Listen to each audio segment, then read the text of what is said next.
하나님 나라라는 개념은 이 약속이라는 이 개념이 이해되지 않고는 하나님의 나라라는 그 개념이 우리 가운데서 적용될 수도 없거니와 하나님의 나라가 이해될 수도 없기 때문입니다. 오늘 함께 읽었었던 말씀 23절과 또 우리가 함께 읽었었던 30절, 32절, 3절의 개념은 언약이라는 약속이라는 개념이 나오고 있습니다. 여러분, 약속, 언약이라는 개념을 제가 설교 가운데 몇 번 이렇게 종종 설명했습니다. 하지만 오늘 말씀을 통하여 조금 더 약속이라는 개념, 언약이라는 개념을 조금 더 명확히 이해하시고 나서 그 언약이 오늘 우리에게 어떻게 적용이 되고 바울이 그 언약을 통하여 우리에게 언약을 전해주신 그 복음의 내용을 통하여서 우리 가운데 복음이 어떻게 이루어지고 어떻게 성취되었는지를 기억할 수 있는 시간 되셨으면 좋겠습니다. 먼저 언약, 약속이라는 것은 대상과 주체가 있습니다. 쌍방이라는 존재가 있습니다. 우리가 이 교회의 예배당 자리를 계약했을 때도 쌍방이 있었던 것처럼 여러분들이 학교에서 교수님께 수업을 들을 때 교수님과 수업을 듣는 학생의 개념이 있는 것처럼 언약은 주체와 대상, 즉 주체와 언약을 맺는 그 피대상자가 있다라는 것을 말하고 있습니다. 언약의 주체와 대상자 이 쌍방은 언약에 따른 권리와 의무를 지게 됩니다. 즉 언약을 맺게 된다라는 것은요, 내가 어떠한 권리를 누릴 수 있게 되고 또 이 권리를 누리기 위해서는 어떠한 의무를 수행해야 된다라는 개념이 바로 약속의 개념입니다. 쌍방적인 관계이기 때문에 일방적으로 너 언약 맺자라고 해서 언약이 맺어지는 것이 아닙니다. 일반적으로 너 이 건물 계약할래? 해서 건물을 계약하는 것이 아니라 서로 이 건물을 계약하려는 사람과 이 건물의 주인, 즉 임대하려는 그 주인과 서로 의견이 맞았을 때 쌍방 간에 예, 그럼 제가 이렇게 하겠습니다라고 했을 때 언약이 맺어지게 되는 것입니다. 그런데 언약이 맺어지게 된 후에도 한쪽이 거부하면 파기가 될 수도 있습니다. 그런데 그 한쪽이 거부해서 파기될 때는 어떠한 손해를 당하게 되죠. 예를 들어서 자꾸만 제가 좀 제일 이해하기 쉬운 것이 바로 이 건물을 놓고 말하기 쉬운 것입니다. 예를 들어서 제가 저희 처음 신혼집을 살았을 때 전세집을 살았습니다. 근데 전세집을 사고 나서 자연스럽게 2년이라는 시간이 지나면 이 계약서는 갱신이 됩니다. 2년이라는 시간이 지나면 갱신이 되는데 원래 법상으로는 2년이라는 시간이 지났을 때 계약서를 다시 갱신하지 않게 되면은 일반적인 관례상으로는 언약에 대해 계약에 대해서 다른 말이 없으니까 우리가 이 집에서 2년을 더 살아도 되겠구나라고 생각을 하는 것입니다. 반면에 계약서를 쓰지 않았기 때문에 이 전세 계약자인 저는 이 계약을 파기하고 나갈 때 어떠한 손해도 어떠한 불이익도 당하지 않는 것이 법에 있는 모습입니다. 그런데 실제적으로는 이 법이 잘 지켜지지가 않습니다. 원칙적으로는 이 법이 지켜져야 됨에도 불구하고 실제 자리에서는 2년이라는 계약서를 쓰지 않고 내가 갱신했음에도 불구하고 내 마음대로 그냥 이 집을 계약하지 않고 다른 집으로 가겠습니다라고 말을 했을 때 어떠한 불이익이 오게 되는데 그 불이익은 무엇이냐? 다른 사람이 저희 집에 새로 계약을 할 때 그 수수료를 주인이 내야 되는 수수료를 제가 다 내야 되는 것입니다. 원래 2년이라는 계약이 딱 맞춰지고 이제 저희가 여기서 살지 않겠습니다. 다른 집으로 가겠습니다라고 말을 할 때는 당연히 제가 내야 될 수수료와 주인이 내야 될 수수료가 나눠져서 저는 수수료를 내지 않고 그냥 이사를 가면 되는 겁니다. 그런데 계약서를 쓰지 않고 제가 일방적으로 그냥 저는 3개월 정도 지났으니까 제 마음대로 파기한 것입니다 라고 했을 때는 주인이 내야 될 수수료, 즉 공인중개사에게 내야 될 수수료를 제가 대신 내야 되는 불이익을 당할 수 있다는 것입니다. 즉 계약은 쌍방이 맺었지만 한쪽이 파기하게 되면 그 파기한 쪽이 불이익을 얻게 되는 것이 계약의 언약의 모습이라는 것입니다. 하나님은 저와 우리들에게 언약이라는 도구로 하나님과 우리 사이에 하나님 되시는 은혜의 사건들을 우리에게 보여주셨습니다. 언약을 맺음으로 말미암아 하나님은 우리에게 신으로서 하나님으로서 우리를 지켜주시고 우리가 주님 안에서 참 행복을 누리고 평안을 누릴 수 있는 의무를 행하셔야 되는 것이고 반면에 우리를 계약을 맺은 우리는 하나님 앞에 이러한 의무를 누리기 위해서 어떠한 또 하나님 앞에 의무된 모습을 행해야 되는 것이 이 언약의 모습이라는 것입니다. 한마디로 하나님 언약의 핵심은 언약을 맺은 우리가 삶의 자리에서 하나님 되시는 통치를 누려야 되는 그 의무를 행할 때 우리가 자녀로서 하나님의 언약 백성으로서 하나님의 은혜와 보호를 누릴 수 있다는 것입니다. 언약은 그렇게 중요한 것이에요. 하나님은 늘상 언약을 우리에게 다가와 주셔서 언약 맺을래? 이 언약 맺으면은 그래, 너는 이제 내 백성이야, 너는 이제 내 자녀야, 내가 보호해 줄게, 내가 너를 통하여서 하나님이 아버지 되는 역사, 놀라운 은혜를 보여줄게 라는 모습으로 성경의 처음부터 지금까지 우리에게 보여주고 있습니다.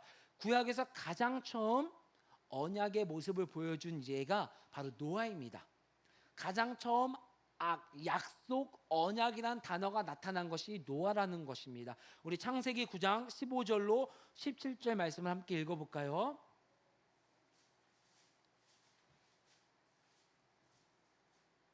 창세기 9장 15절로 17절의 말씀 같이 읽어보겠습니다. 시작.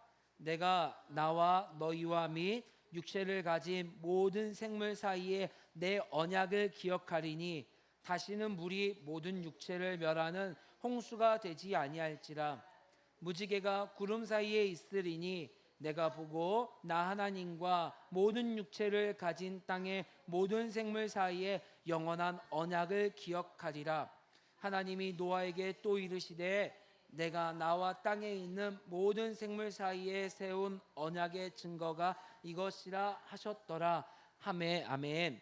하나님은 노아를 통해 그 당시 홍수 이후에, 홍수로 인하여 모든 죽은 백성들 이후에 있는 모든 백성들을 대신하여 노아와 언약을 맺고, 언약 맺은 모든 대상자들에게는 다시는 이러한 홍수로 너희를 멸하지 않겠다 약속을 맺어 주신 것입니다.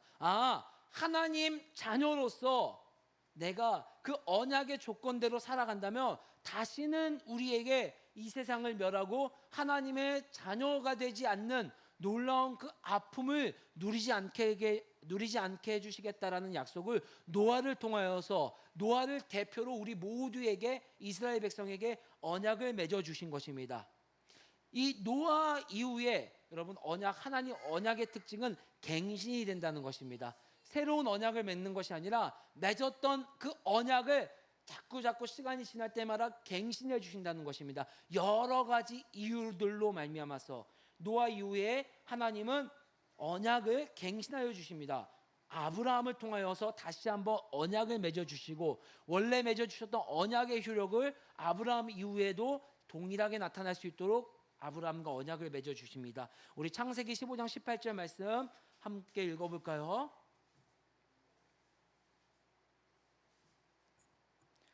창세기 15장 18절 말씀, 이 언약이라는 개념이 너무나도 중요하기 때문에 우리 언약 말씀을 좀 살펴보겠습니다. 15장 18절 말씀 시작. 그날에 여호와께서 아브람과 더불어 언약을 세워 이르시되 내가 이 땅을 애굽 강에서부터 그 큰 강 유브라데까지 내 자손에게 주노니. 아멘. 하나님은 아브람과의 언약을 통해 그의 후손인 이스라엘과 맺을 언약을 미리 예표해 주시고, 또 아브라함과도 이 언약을 조금씩 성취해 나가셨습니다. 그리고 시간이 정말 지나서 아브라함의 후손인 이스라엘 백성과도 정말 언약을 맺어 주십니다. 이 언약을 우리가 출애굽 언약이라고 합니다. 출애굽 언약이 정말 중요한 건 노아의 언약과 아브라함의 언약을 통해서 언약의 단편적인 부분들만 우리에게 보여주셨다면, 출애굽 언약을 통하여서는, 출애굽 이스라엘 백성들과 맺은 언약을 통하여서는 언약이 어떠한 것인가, 언약에 우리가 지켜야 될, 언약에 우리가 의무로서 행해야 될 모습들이 무엇인가를 하나님께서 명확하게 보여주신다라는 것입니다. 우리 출애굽기 3장 6절 말씀을 통하여서 하나님께서 언약을 통하여서 우리들에게 보여주시는 놀라운 은혜들을 살펴보길 원합니다. 출애굽기 19장 3절로 6절의 말씀입니다.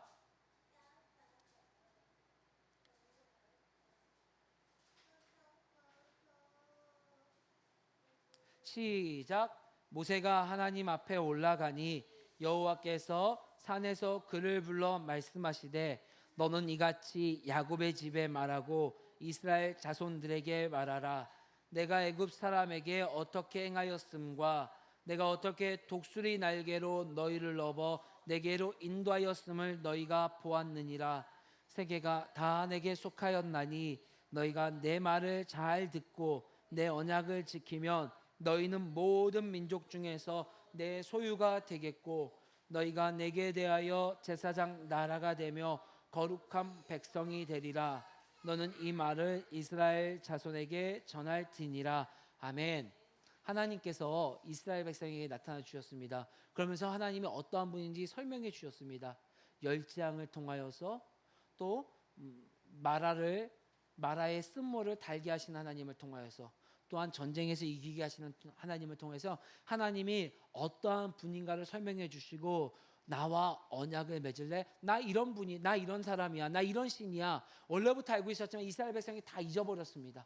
어떠한 분인지 다 잊었기 때문에 하나님께서 어떠한 분인지 나타나 주시고 나서 언약을 맺을래? 너희가 이 언약을 맺으면 나의 거룩한 백성이 될 것이고 제사장 나라가 될 것이고 내가 너희를 독수리 날개로 보호하여 주는 것처럼 항상 이 언약 가운데 있으면 너희들을 한평생 보호해 줄 거야 라고 말씀해 주시고 있습니다.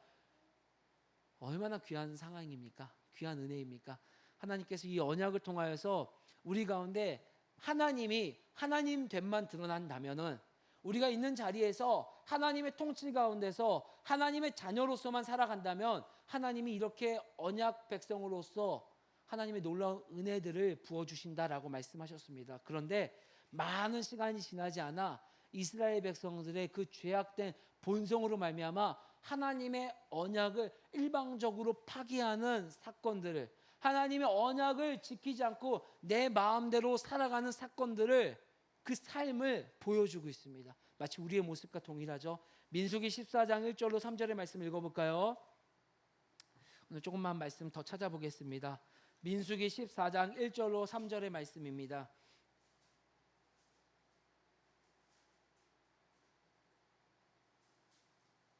앉아서 찾아도 됩니다.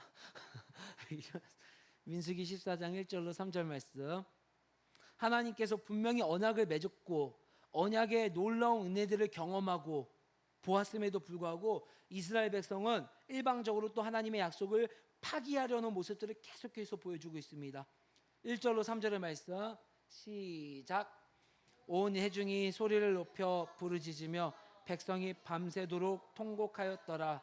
이스라엘 자손이 다 모세와 아론을 원망하며 온 회중이 그들에게 이르되 우리가 애굽 땅에서 죽었거나 이 광야에서 죽었으면 좋았을 것을 어찌하여 여호와가 우리를 그 땅으로 인도하여 칼에 쓰러지게 하려 하는가.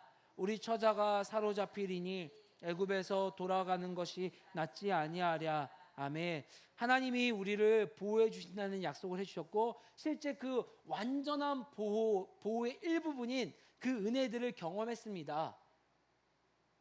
정말 수많은 경험해보지 못할 그 놀라운 경험들을 해봤음에도 불구하고 막상 내 눈앞에 거대한 적들이 나타났을 때, 오늘 이 민수기 14장의 배경은 가나안 땅을 들어가기에 앞서서 정탐하고 그 정탐한 그 가나안 땅 안에 내 힘으로는 도저히 이길 수 없을 만한 네피림의 후손인 그 거인들을 보고 나서 한없이 작아지는 나의 모습을 발견한 것입니다.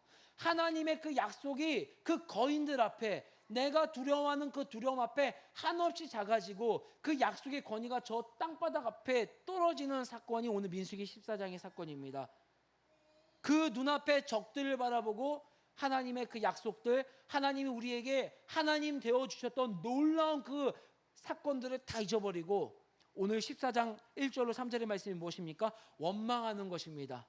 약속 맺게 해주셨던 모세와 아론을 원망하고 하나님의 약속을 불신하고 다시 종되었었던 곳, 그들에게 신인 애굽의 왕, 그들에게 위대하고 그들의 삶을 먹여주고 이끌어줬던 애굽의 수많은 그 제도들로 다시 회개하겠다라는 그 고백이 민수기 14장 1절로 3절의 말씀입니다. 우리도 여러분 눈앞에 거대한 적들을 얼마나 많이 만납니까?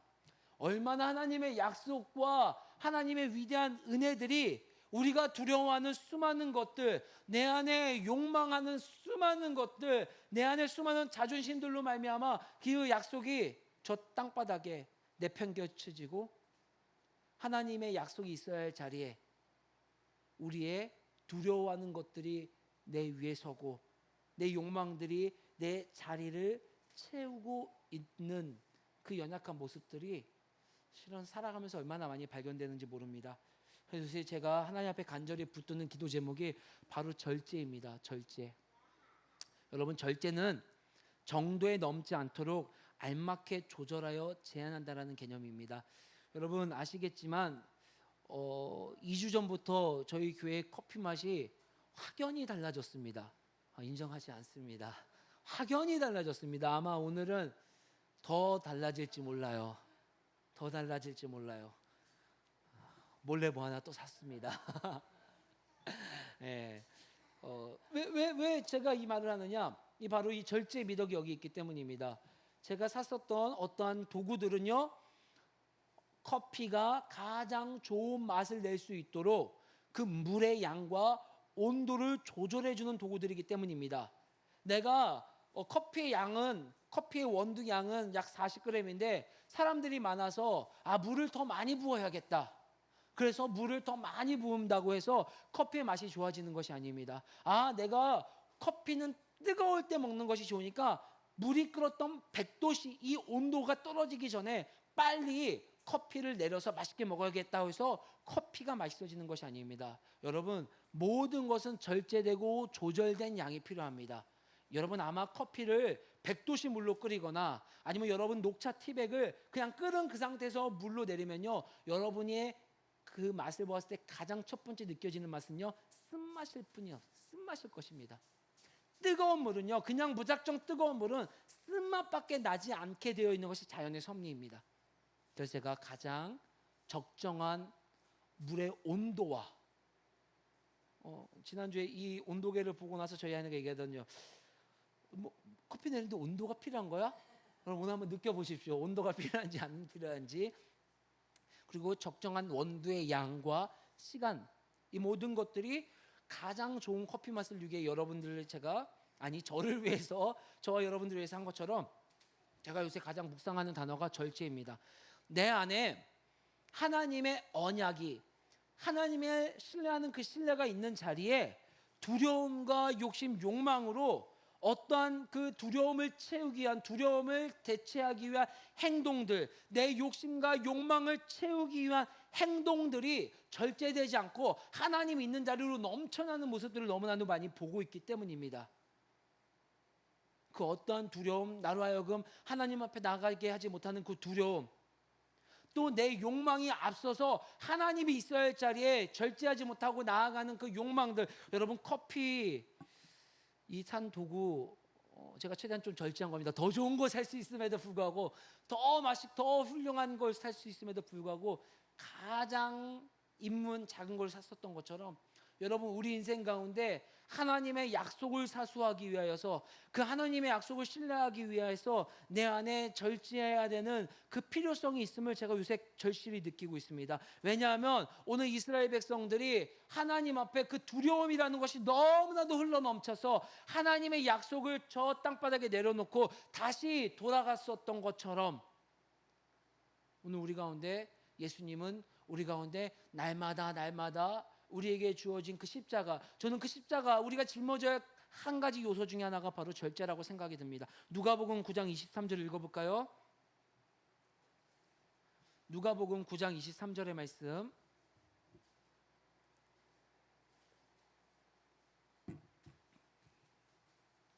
같이 읽어보겠습니다. 시작. 또 무리에게 이르시되 아무든지 나를 따라오려거든 자기를 부인하고 날마다 제 십자가를 지고 나를 따를 것이니라. 아멘. 우리는 매일 하나님께서 우리 가운데 주신 그 약속을 매일매일 기억하셔야 됩니다. 우리 안에 다른 것들이 우리를 통치하지 않을 수 있도록, 그 모든 것은요, 내가 때로는 무의식적으로 아니면 의식적으로 내가 하나님의 언약과 하나님의 은혜를 내가 욕망하는 다른 것들로 대체하기도 합니다. 절제하지 못하는 인생은 하나님과의 약속을 소중히 여기지 못하고, 더 나아가서 하나님의 약속을 신뢰하지 못하고 결국엔 그 약속을 일방적으로 파기하기도 합니다. 이스라엘 백성은 출애굽 가정뿐만 아니라 가나안 땅에 들어가서도 약속을 파기합니다. 한 분 하나님을 섬기는 것이 아니라 그때까지는 하나님은 유목, 어떠한 내 양들, 내가 동물을 치는데 어떠한 필요한 하나님, 그 신이라고 생각했었던 이스라엘 백성들 가운데 가나안 땅에 들어갔더니 더 이상 유목민의 생활을 할 수 없습니다. 농경 생활을 해야 됩니다. 하나님의 아닌 그 농경 생활을 주관하는 바알 신이라든가 아세라 신을 그들 가운데 더 신뢰하게 되는 것입니다. 하나님이 분명히 약속하셨고, 하나님은 그 모든 어떠한 신들보다 위대한 신임을 알게 했음에도 불구하고 가나안 땅에 들어갔을 때 바알 신과 아세라 신에게 마음을 빼앗겨 일방적으로 약속을 파기합니다. 또 왕이 생긴 이후에 왕정 시대는 어떻습니까? 왕정 시대 이후에는요, 애굽이라는 나라, 아수르라는 나라, 바벨론이라는 나라, 하나님보다 그 강대국들을 더 의지하여 약속을 일방적으로 깹니다. 일례로 예레미야 선지자 시대에 어떻게 했습니까? 하나님은 분명히 말씀하였습니다. 애굽으로 가지 말고 바벨론으로 가서 70년간 포로 생활해라. 그런데 이스라엘 백성들에게는요, 아니었습니다. 애굽이라는 나라가, 이집트라는 나라가 바벨론으로부터 우리를 지켜줄 것 같았기에 무슨 소리야? 애굽으로 돌아가서 후일을 도모하자. 하나님보다 강대국들을 더 의지하여 약속을 깨는 이스라엘 백성들의 모습을 볼 수 있었습니다. 여러분, 우리 같으면 어떻게 하겠습니까? 나보다 힘이 약한 자에게 내가 손을 내밀었습니다. 내가 너 이제부터 도와줄게. 내가 이제부터 얼만큼 너를 후원하고 너를 보호해 줄게 라고 약속을 했습니다. 그런데 나의 도움을 받는 연약한 자가 일방적으로 약속을 깨버립니다. 와서 나 이제 너 도움 필요 없어.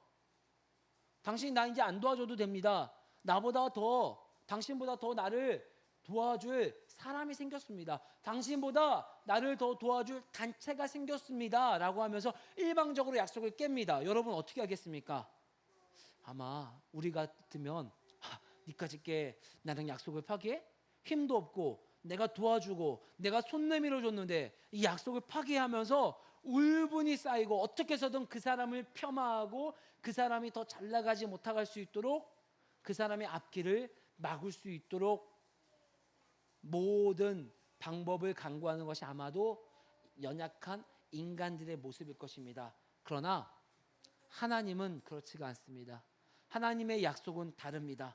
하나님은 우리가 이렇게 일방적으로 약속을 깨버렸음에도 불구하고 항상 우리에게 먼저 손을 내밀어 주십니다. 항상 선지자들을 통하여서, 예언자들을 통하여서 다시 한번 그 깨어진 약속이 갱신될 수 있도록, 다시 한번 그 깨어진 약속의 계약서를 다시 이름을 써서 다시 도장을 찍을 수 있도록 하나님은 항상 한결같이 우리에게 손을 내밀어 주시고 있다는 것입니다. 너희가 맺은, 지난주에 봤었던 말씀처럼 너희가 맺은 약속의 대상은 바벨론의 신이 아니란다. 너희들을 보호해주고 너희들을 지켜줄 신은 바벨론의 신이 아니야. 그동안 내가 너희들을 보호해주고 너희들을 통치해 주었던 그 약속을 기억하렴. 그래서 이사야 40장 9절로 10절과 52장 7절에 복된 소식이 무엇입니까? 아름다운 소식이 무엇입니까? 바로 하나님께서 너를 통치하신다라는 말씀입니다. 그 통치하신다라는 그 이면에 있는 개념이 무엇입니까? 바로 약속, 언약의 개념입니다. 하나님과 약속을 맺은 자들만 하나님이 통치해 주신다라는 그 약속을 하나님은 지금껏 우리가 파기했고 우리가 우리의 유익을 위해서 계속해서 깼음에도 불구하고 수많은 선지자들을 통해서 약속의 갱신됨을 말씀해 주시고, 그리고 그 약속의 끝판왕, 그 약속의 종착, 마지막인 새 언약이라 불리는 그 새 언약을 통해서 우리가 종국적으로 기다려야 될 한 분을 우리에게 말씀해 주고 있습니다. 예레미야 31장 31절로 34절의 말씀입니다. 아마도 이 말씀까지 읽으면 여러분 가운데 언약의 여러 가지 그 흐름을 조금 더 쉽게 이해할 수 있는 개념이 잡히실 것입니다. 예레미야 31장 31절로 34절의 말씀입니다. 같이 읽어보겠습니다. 한 절 한 절 제가 교독하겠습니다. 여호와의 말씀이니라. 보라, 날이 이르리니 내가 이스라엘 집과 유대 집에 새 언약을 맺으리라.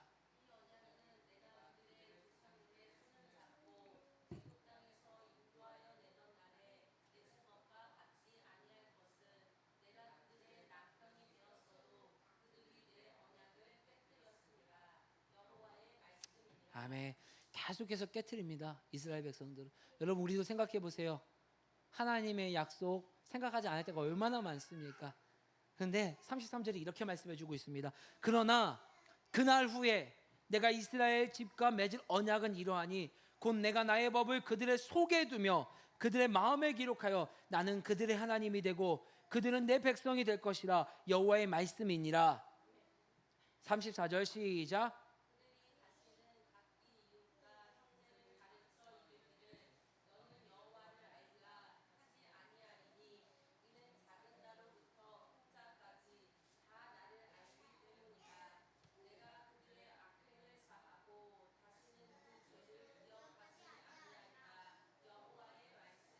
아멘.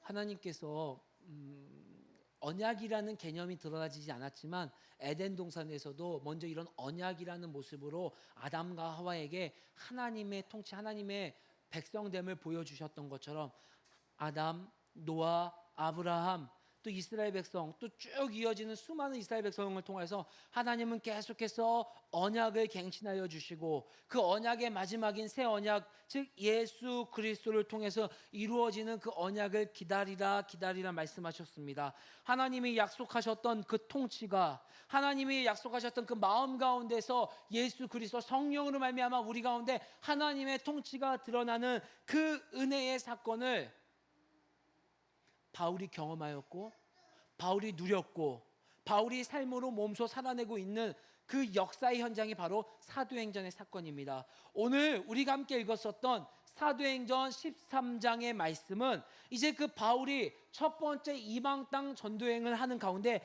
비시디아 안디옥이라는 지역에 이르러서 하나님의 말씀을 읽었을 때 하나님의 이 새 언약을 기다리고 있는 백성들이 바울에게 묻습니다. 우리에게 무슨 해줄 권면의 말씀이 있습니까? 바울은 그때 기다렸다듯이 말씀을 전합니다. 이 새 언약의 복음을 전하는 것입니다. 이때 우리가 이 약속을 정할 때 두 가지를 기억할 수 있기를 주의 이름으로 소망합니다. 첫 번째는 우리 모두가 다 똑같은 실수를 한다는 것입니다. 저도 같은 실수를 하고 똑같은 실수를 되풀이한다는 것입니다. 이스라엘 백성은 하나님의 약속을 잊어서 수많은 아픔을 경험했습니다. 그 경험을 똑같이 되풀이한다는 것을 바울이 오늘 말씀을 통해 말하고 있습니다. 13장 사도행전 13장 27절 말씀 읽어볼까요? 13장 27절의 말씀 시작.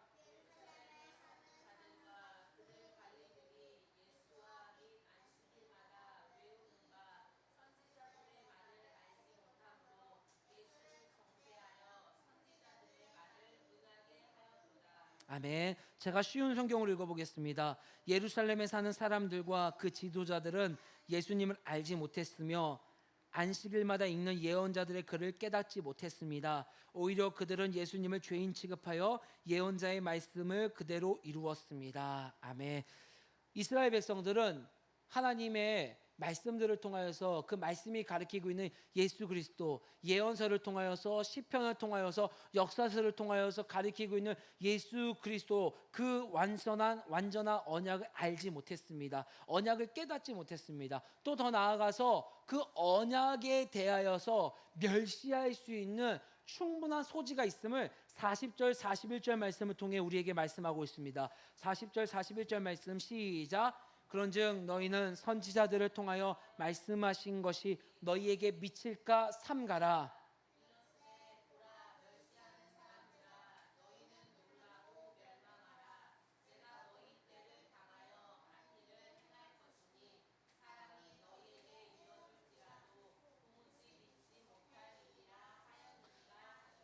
아멘. 노아 시대 때부터 하나님의 언약을 깨닫지 못하고 그 하나님의 언약을 일방적으로 파기한 그 수많은 조상들의 모습들이 오늘 비시디아 안디옥뿐만 아니라 예루살렘에서도 선지자들의 글을 통하여 예수님을 발견하지 못하고 더 나아가서 예수님을 멸시했던 그 사건들이 너희들에게도 미칠까 삼가라. 너희들에게도, 오늘 이 말씀을 듣는 우리에게도 우리 가운데 이 언약을 통하여 하나님의 나라가 회복되는 것을 모를까? 또 하나님의 나라의 백성을 알았음에도 불구하고 하나님의 언약을 무시하고 절제하지 못하여 내 안에 하나님이 있어야 할 자리에 내 안에 나를 다스리시는 분이 하나님이 아닌 다른 것들로 대체하는 우리들의 모습들을 삼가 조심하라 라고 오늘 바울은 우리에게 말씀해 주고 있는 것입니다.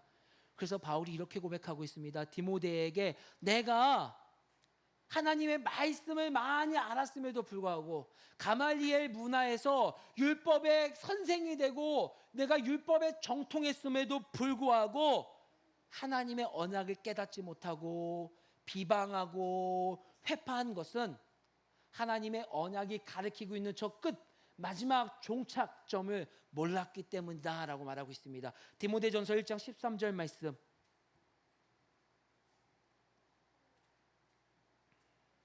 디모데전서 1장 13절의 말씀입니다. 시작. 내가 전에는 비방자요 박해자요 폭행자였으나 도리어 긍휼을 입은 것은 내가 믿지 아니할 때에 알지 못하고 행하였음이라. 아멘.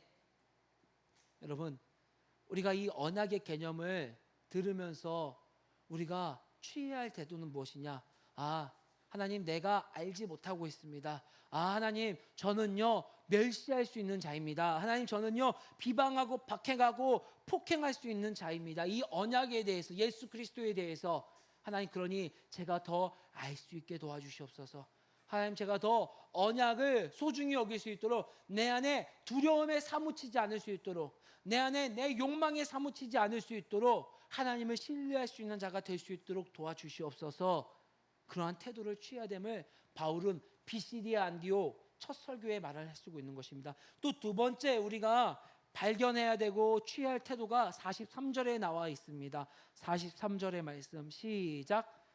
회당의 모임이 끝난 후에 유대인과 유대교에 입교한 경건한 사람들이 많이 바울과 바나바를 따르니 두 사도가 더불어 만하고 항상 하나님의 한 은혜 가운데 있으라 권하니라. 아멘. 하나님의 이 말씀을 듣고서 많은 유대인들, 많은 이방인들이 하나님의 언약에 들어가야 됨을, 하나님의 언약이 무엇인지를 깨달았습니다. 그리고 나서 바울이 권면하는 것은 항상 하나님의 은혜 가운데 있으라 말하고 있는 것입니다. 여러분, 왜 우리가 항상 하나님의 은혜 가운데 있어야 됩니까? 아니, 왜 언약이라는 사건이 은혜로 대체되며 우리에게 말하고 있는 것입니까? 여러분 생각해 보세요. 아담에게, 노아에게, 아브라함에게, 이스라엘 백성에게, 오늘 좀 전에 읽었었던 디모데전서 1장 13절에 그 은혜를 받은 바울, 이 모두에게 하나님이 손 내밀어 주시는 모든 일련의 사건은 항상 하나님께서 먼저 그들에게 다가가 언약을 맺어 주셨습니다.